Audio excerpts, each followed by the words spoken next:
Okay, we are on day 6. We had a really windy night last night. Yesterday was super windy, very adventurous. Very dusty, holy crap. We got to camp in about 4 hours or so, right? We climbed up a vertical wall, Yeah. basically. Very cool, it's called Barranca Wall. Now we're here on day 6. We're going into night 6, which means that we're going to be waking up at 11:30 p.m. tonight to summit. But look what we woke Behind up to us. today. Yeah, Like, it's this amazing. view is incredible. We only have a short walk, 4 kilometers today, about 2,000 feet up. And then we're going to arrive at our base camp, Barafu camp, and just relax for the rest of the afternoon until we wake up at 11:30 We are very excited. to climb the summit. Yeah. It's going to be really, really cool. And we're going to make it. And we're going to make it. Yeah. Okay, that's Okay. it. Bye.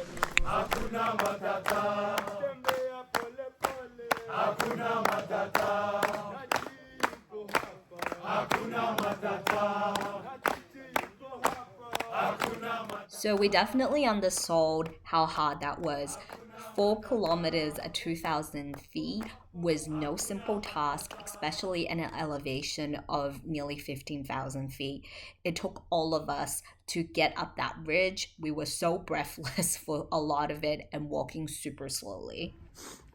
This is almost to the top of Barafu camp. It's all the way up there, which is not that far. You can see how slow even the porters are going. We'll probably go even slower than that. There's Mary with Kili in the background. So I'm assuming, maybe incorrectly, but that ridge is the ridge we follow. Look at the glacier. So like, I think it's this ridge right here. We are at base camp. Right now, I'm in just one little section. There's a whole nother ridge with more tents and on top tents. And then I'll turn it here and I'll show you tents all the way down, tents all the way up, tents all the way here. And that trail right there, that's the trail up to the summit. Boop. Yeah, so it's crazy. There's a lot of people here because this is basically where all of the different paths converge. Every single path that you take, no matter how long, how many days it is, they all come to this location. And the thing is, you start hiking around 11 p.m., midnight, and you hike until about noon, and then come back here, pack everything up, and then you head out. So we're basically at noon. So what you're seeing is some of the people starting to tear stuff down and take the tents away. So yeah, it's gonna be great. Our tent is right there. It's that brown one right that I'm pointing to. All right, didn't think I'd get here. Here I am. Night 6. Okay guys, night 6, and then we're summiting tomorrow. We're summiting at midnight. In 5 hours. We're waking up. Is it really 5 hours? Yeah. So what's the route? Can someone explain? It's 5 kilometers up, 4,000 feet of elevation gain, then 5 kilometers down, 4,000 feet of elevation descent, and then we come right back here and have lunch, pack up. Pretend like nothing ever happened. Yeah, and then we do 7 kilometers down. Yeah. I think we do minus 5,000 feet of descent. Yeah. Down to 10,000 feet. And then we relish in our victory. It's all gravy. Yeah, and we have 3 people coming with us. We have our lead guide, we have our assistant guide, and then we have our waiter coming with us. It's his first time ascending. It's really cool. So he's super excited too. And we have Ramadan, our assistant guide, as well. Yeah. Yes. Yeah. Great. All right. All right, time to bed. All right, you guys. Go to bed. Good night.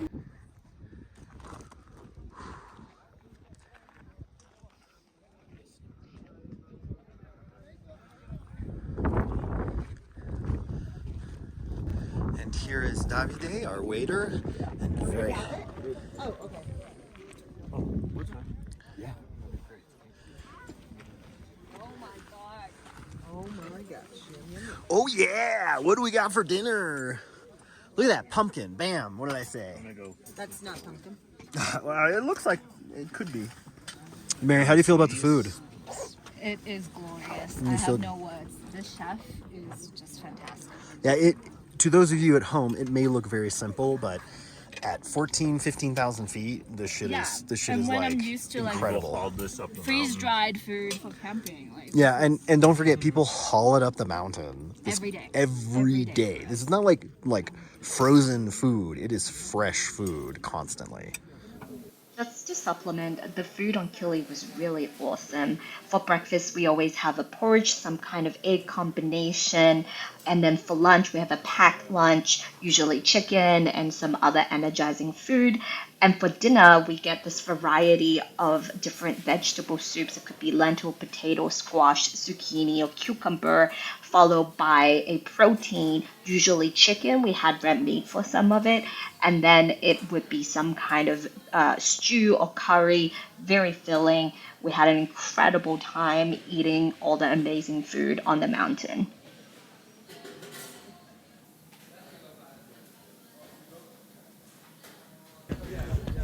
We can all agree that that's kind of weird. I mean, like, the outfitter we went with doesn't have any of that. They don't do any songs or dance. It feels a little more, I don't know, humane, right? Like, come on. We really need to have a guy do a shoe shot. I mean, you know, he's getting paid, but at the same time, it's still kind of like, it's weird because, like, he's getting paid to do that. So on one hand, it's like, oh, that's great, right? It's giving somebody a job. But on the other hand, it's like,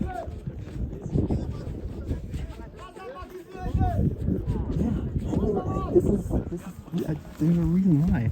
I think it's like very fascinating. I think it's really, because it raises a very interesting ethical question, right? Is it better to have a job and do something like that, or is it like shittier to do that? I don't know.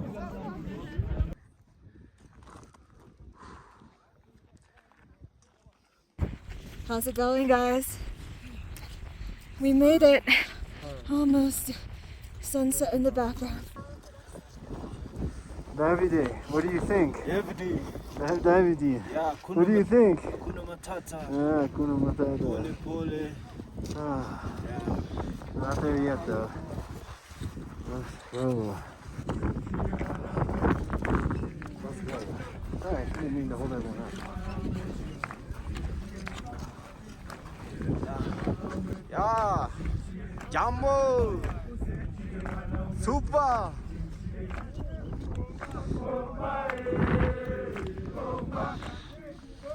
Good, good. Yeah.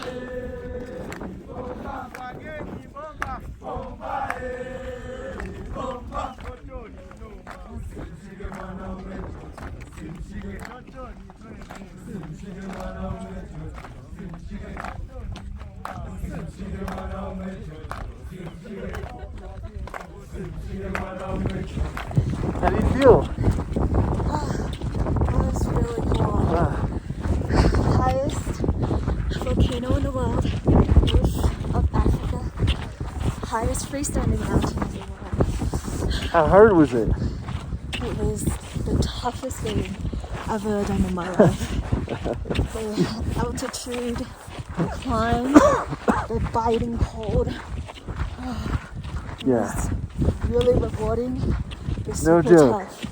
This shit was so fucking hard.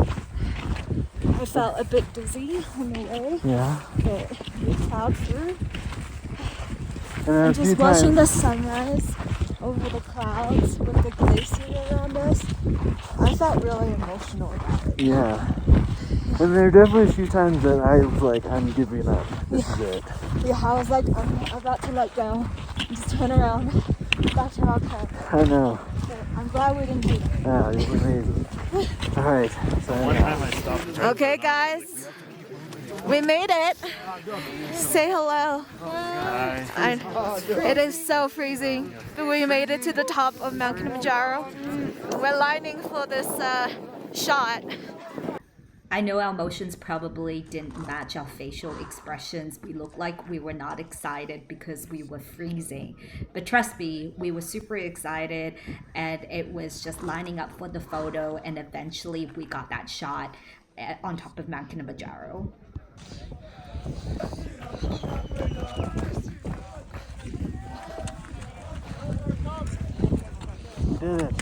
did it. Okay, Bejan, can you describe the landscape here?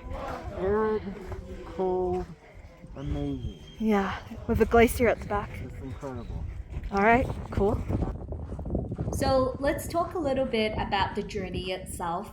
We got up at 11 p.m. and had some biscuits and tea, got ready, and started our climb just before midnight.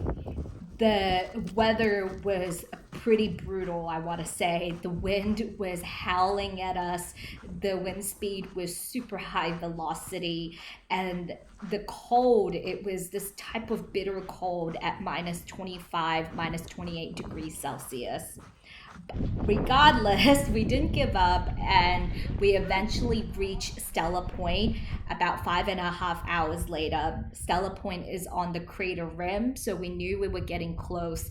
And for myself, it was a really emotional moment because I was the first person behind our guide. And so when I turned around and I saw Bejan, Zahra, and Chris coming up with the sun starting to rise behind them, it was just absolutely phenomenal and super rewarding. With the sun kind of creeping up and seeing the scenery and the rest of the group, it was just a very teary-eyed moment. After about 2 hours, we finally reached Uhuru Peak, which is the highest point on Mount Kilimanjaro at 5,895 meters, so over 90,000 feet. It was so out of the realm and a phenomenal view that is very indescribable. You have the glaciers on one side, and they are the last glaciers in Africa. You also have this volcanic rock martian landscape on the other, and it just doesn't look like earthly anymore. So having that scenery, we were totally stunned, and it was absolutely worth it. We took some photos, admired the view for a really long time, and then made our way down. It was a harder downhill battle than I thought it would be because the rocks started to loosen up after being frozen, and so it was just really hard on our thighs as we were treading through these loose volcanic gravel rocks. We made it to Borofu Camp, rested a little bit, ate, and then made our way further down to the last camp of our trip.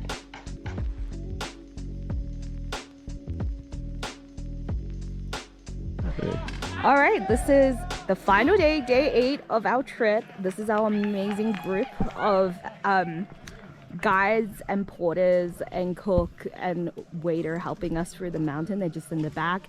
We had a ceremony to thank them this morning, and now they're packing up our camp and off we go. And we could not have done this without them. They were very fantastic. Yeah. So yesterday was our big day. That was the one where we woke up the day before at like 11:30. Yeah. 11 o'clock actually, and got ready. We had tea and biscuits at 11:30 the day before, and then at midnight yesterday we started our 10-hour journey up 5 kilometers, up over 4,000 feet to almost 20,000 feet of elevation, and then back down the same 5,000 feet, or like 4,500 feet. Yeah. And then which was an incredible story in of itself, and I don't think we can describe it in this short video.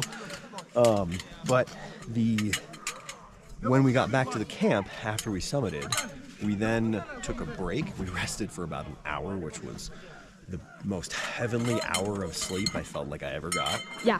We had lunch, and then we packed up, and then we did another 7 kilometers down like 5,000 feet.